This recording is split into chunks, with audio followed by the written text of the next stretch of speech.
y buenas tardes a todos. Bueno, ahí está lo que voy a hablar yo. Prácticamente voy a hacer un recorrido, como dice el título, desde el nacimiento, vida, hasta la muerte de las estrellas. O sea, vamos de cuando la estrella está en la sala cuna hasta cuando están agonizantes, lista va a morir. Después vamos a darle la palabra a los otros charlistas que nos muestran justamente la muerte de las estrellas. Entonces, vamos a hacer un pequeño video para ver cómo se forman las estrellas. Ahora, las formas de las estrellas prácticamente no se forman solas, se forman en grupos, en cúmulos de estrellas.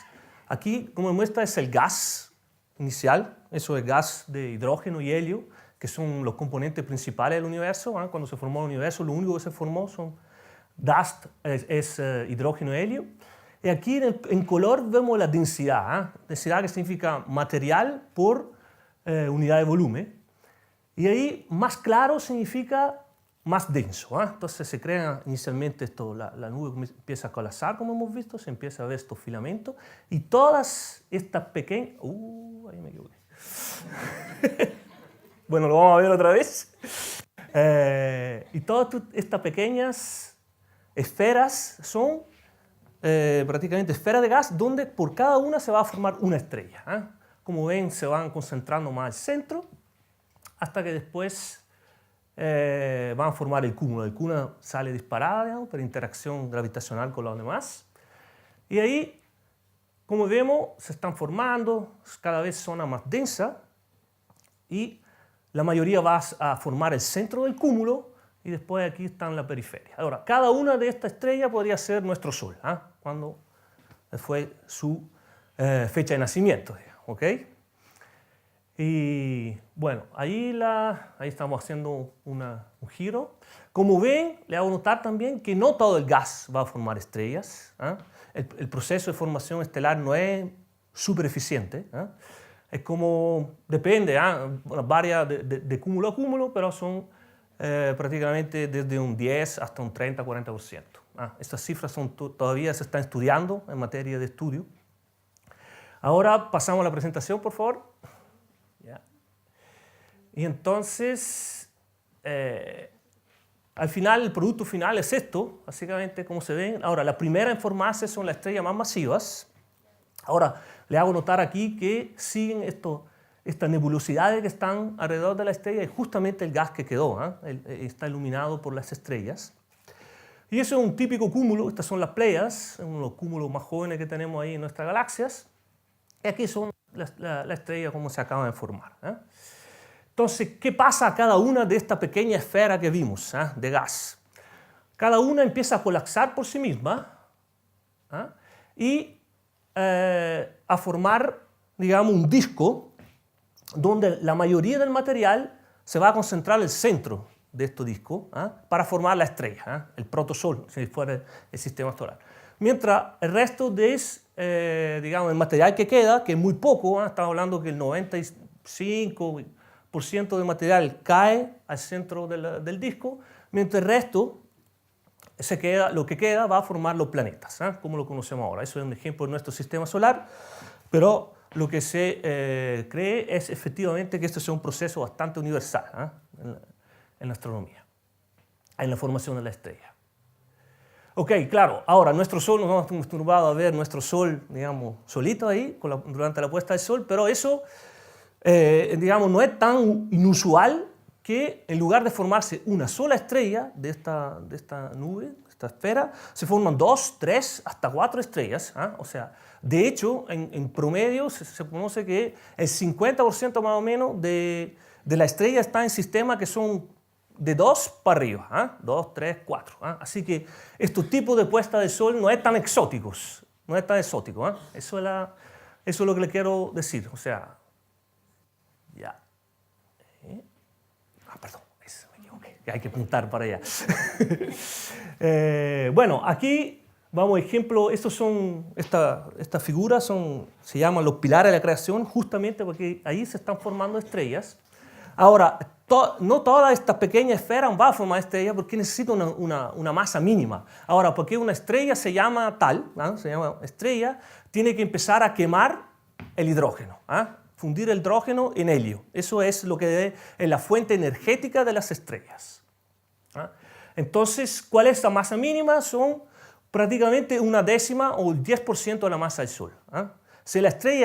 Si esta esfera tiene menos del 10% de la masa del Sol, no puede hacer la fusión del hidrógeno y entonces no se transforma en una estrella. Se forma en otro objeto que se llaman enana café, y eso, el único caso que hacen es prácticamente enfriarse con el tiempo, porque pierde energía. Como no tiene una fuente de energía que la sustenta, lo único que hace es perder energía. Bueno, ¿qué pasa cuando empiezan? Ahora, ¿cuál es la famosa? Ahí siempre me equivoco. A ver. No, me pasé. ¿Cuál es la fuente de energía de la estrella? Justamente la fusión nuclear del hidrógeno. Son 4 átomos de hidrógenos que se transforman en un átomo de helio. Bueno, la fuente de energía es justamente esta, donde que es una de las fórmulas más famosas, yo diría, en física, está hasta en las poleras, que esa es debida justamente a Albert Einstein. Y, como le digo, la cuestión de la masa es porque necesito una masa suficiente, estos 10%, es porque esta masa es que le garantiza al núcleo de la estrella alcanzar más o menos una temperatura de 1.000.000 de grados, que es el mínimo porque ocurra esta reacción prácticamente de fusión de estos 4 átomos de hidrógeno que van a formar el átomo de helio. ¿Cuál es la fuente de energía? Lo dice esta fórmula básicamente, que dice que prácticamente una cierta cantidad de masa se transforma en energía multiplicado por esta constante, donde este C indica la velocidad de luz, que es una constante muy grande. O sea, eso que lo que nos está diciendo esta fórmula es que con una pequeña cantidad de masa uno obtiene muchísima energía. Esa es la idea. Y justamente si ustedes sumaran la masa de estos 4 y lo compararan con esto, es la masa del helio, del átomo de helio, es un poquito más chica. Eso es lo que falta, digamos, la masa que falta es justamente la que se ha transformado en energía y que hace que el Sol brille y todas las estrellas brillen. Ok, cuando la estrella empieza a fundir el hidrógeno con la reacción termonuclear que les acabo de mostrar, ahí se dice que entra en secuencia principal. Entra en su fase de madurez, cumple los 18, digamos, ¿ok? Esa es la idea. Ahora, cumple los 18 y se queda ahí por muchísimo tiempo. O sea, el 90% de la vida de la estrella en general está en esta secuencia principal, fundiendo hidrógeno en su centro. Y eso es un pequeño dibujo que le da la idea, ¿no? Cada punto es una etapa de formación y como ve, aquí es donde se forman de la nube. Y aquí se dan cuenta que queda más o menos igual por muchísimo tiempo. Y eso es justamente cuando está quemando hidrógeno en su centro. Mucho tiempo, hasta que no llega. ¿Y cuál es el tiempo? Para que tengan una idea. Ahora, lo que ven aquí estas son 50 veces la masa del Sol, que son estrellas muy masivas. Hay muy pocas de este tipo de estrellas. Esa queda en secuencia principal, o sea, quemando hidrógeno por 1.000.000 de años. Mientras, por ejemplo, nuestro Sol, que es justamente una masa de Sol en la unidad de medición que usamos, son 9.000 millones de años. Entonces, date cuenta de la diferencia que hay entre tener 50 masas solares o una masa solar. Y, de hecho, la que tiene media masa del Sol podría haberse formado cuando el universo se formó, que son más o menos 13.500 millones de años, y todavía ser en la secuencia principal. Están todavía vivas. El Sol, por ejemplo, ya habría muerto. Había ya muerto. Aquí, ¿qué pasa entonces cuando terminan el hidrógeno? No es que se termina completamente, pero bueno, o sea, no hay el suficiente hidrógeno para sustentar la reacción. Es que prácticamente el núcleo se empieza a contraer, se hace más chico el núcleo de la estrella y la envoltura crece, que le muestra acá. Y entonces la estrella se transforma en lo que se dice una gigante roja. Porque es roja porque la superficie se enfría. Bueno, para tener una idea, esto va a ser el destino de nuestro Sol cuando va a terminar. Ahora el Sol tiene más o menos, ahora está en mitad de su vida, tiene 4.500 millones de años. Entonces, eso es el tamaño del Sol, no sé qué pasa cada vez que, pero bueno. Es el tamaño del Sol como es ahora, y eso es el tamaño del Sol cuando va a ser en esta etapa de gigante roja. Como ven, prácticamente Mercurio va a caer dentro del Sol, también Venus está ahí más o menos rozando, y entonces va a ser, vamos, si estuviéramos ahí presentes, pero muchos años, lo que veríamos es un sol enorme que toma una buena parte del horizonte, y además, bueno, la temperatura como la superficie del sol sería mucho más cerca de lo que tenemos ahora. Prácticamente la Tierra sería completamente, o sea, perdimos la atmósfera, o sea, fue una etapa en donde la Tierra claramente no sería más habitable.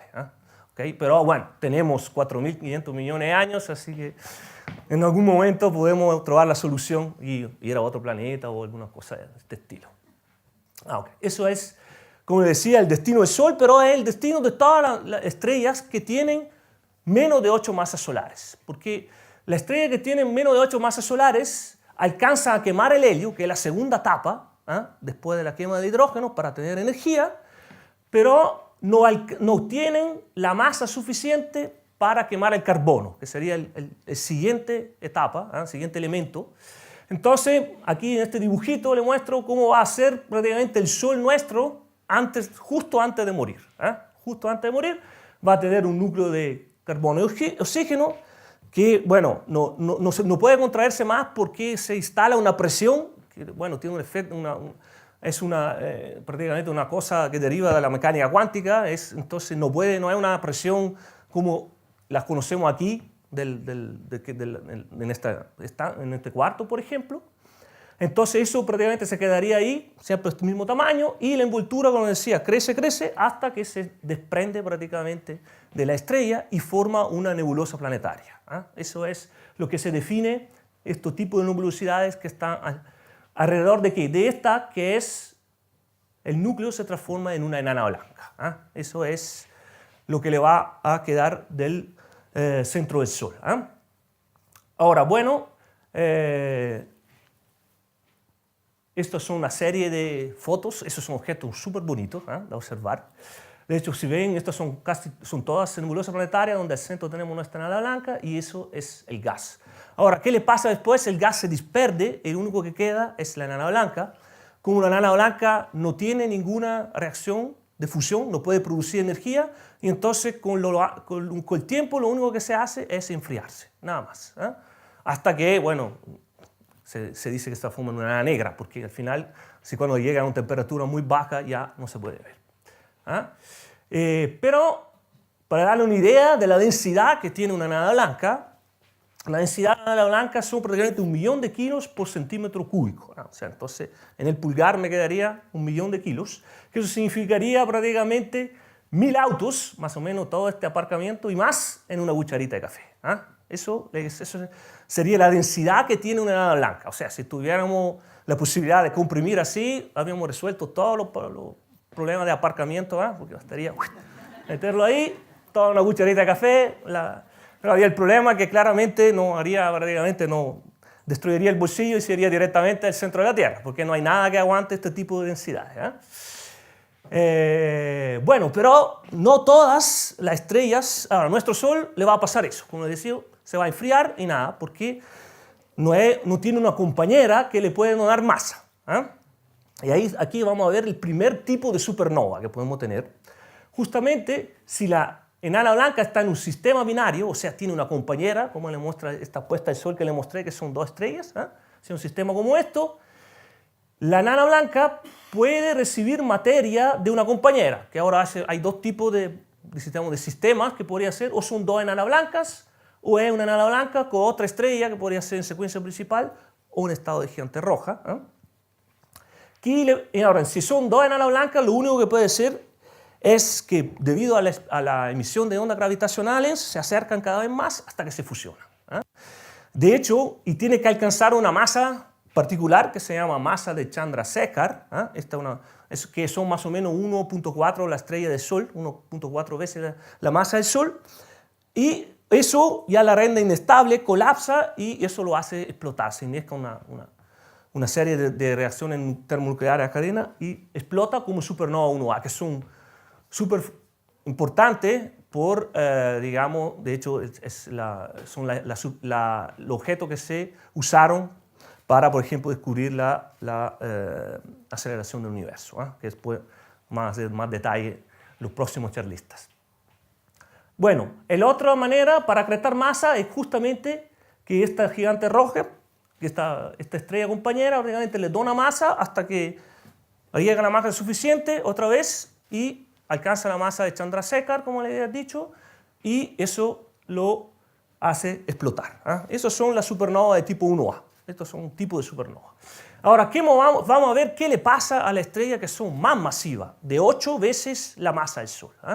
Estas sí pueden quemar el carbono, que es esta capita aquí, roja, porque sí, se puede comprimir, alcanza la temperatura para quemar carbono, después puede quemar el oxígeno, el silicio, entonces va cada vez quemando elementos más y más pesados hasta que no llega a formar el fierro, el hierro. El hierro tiene un problemita serio. ¿Cuál es el problemita serio del hierro? Es que sea si yo lo fundo dos átomos de fierro o rompo, que eso sería la fisión nuclear. La fisión nuclear es lo que se hace en las centrales nucleares. O sea, la fisión nuclear es romper un átomo grande en tantos pequeños pedacitos. Eso, en ambos casos, eso no me da energía. Entonces, claramente, este núcleo de las estrellas agota, no es una fuente de energía y empieza a colapsar. Mientras que el resto va expandiéndose. Ahora, ¿en qué colapsa este núcleo? Bueno, antes hay que decir que como las otras, la estrella prácticamente, la envoltura de la estrella sigue creciendo, en esta vez claramente como una estrella más masivas, se llama supergigante roja. Eso, por ejemplo, es Betelgeuse, es una estrella que conocemos varios porque es el hombro de Orión, eso se pueden ver bastante, bueno, en la noche despejada se ve siempre.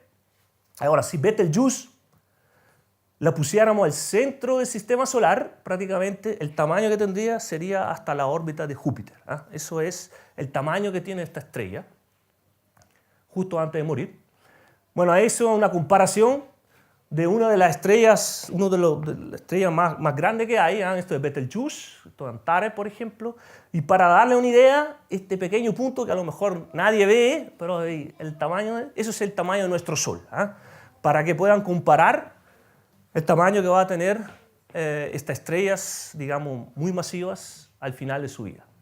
Entonces ahora vamos a ver qué le pasa al centro de la estrella, al núcleo, empieza a colapsar hasta que no llega a una cierta densidad donde se instaura otro tipo de presión, que es la presión de generación de los neutrones en este caso, porque todo se transforma en neutrones, los átomos que están formando el núcleo. Y aquí tenemos un ejemplo de una estrella de neutrón, aquí es Los Ángeles, si no me equivoco. Eso le da la idea de qué tan grande, es bastante chica una estrella de neutrón, estamos hablando de 10-20 kilómetros. Ustedes tienen un objeto que tiene 2 masas solares más o menos, restringido a un tamaño que es de 10-20 kilómetros. ¿Okay? No sé, como la Serena Coquimbo. Ahí tiene una estrella de neutrones. Bueno, la densidad es increíble, uno la puede imaginar, entonces parece que serían 30.000 millones de autos en la misma cucharita de café. Entonces habríamos, o sea, todo el auto del mundo ni siquiera quedaría para darle la idea de qué tan densa es uno de estos objetos. Y bueno, el último, si la estrella, si el núcleo de la estrella masiva es muy, muy masivo, lo que va a formar es justamente un agujero negro. Un agujero negro prácticamente colapsa todo en un punto, una singularidad se dice, y prácticamente la densidad de este objeto es tan grande que ni siquiera la luz puede salir. Intenta salir, pero está curvada y prácticamente, por eso es negro, porque emite en teoría radiación, pero no se ve porque justamente, y eso es el final, bueno, de los núcleos más masivos de todo. Bueno, con eso, muchas gracias. Ahí hemos visto un recorrido rápido. Y ahora